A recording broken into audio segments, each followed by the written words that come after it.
Hello mga friendship, Katomodachi, magandang umaga. Ohayo. Alam niyo ba, nakabili ako kahapon sa Lamonang, ulo lang ng tulingan at nilagyan ko ng kalamyas. Alam niyo ba, ang dried kalamyas ay nakalusot sa Kansai Airport.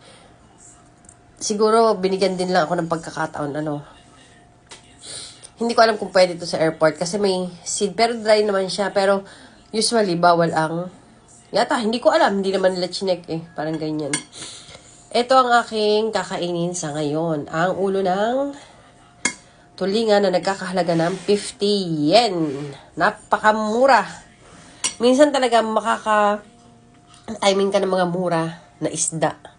Ang laki niyan ha. Tinan nyo. Halos isang ganito. Ang laki kong tao. Basta yan. Isang platong regular na malaki.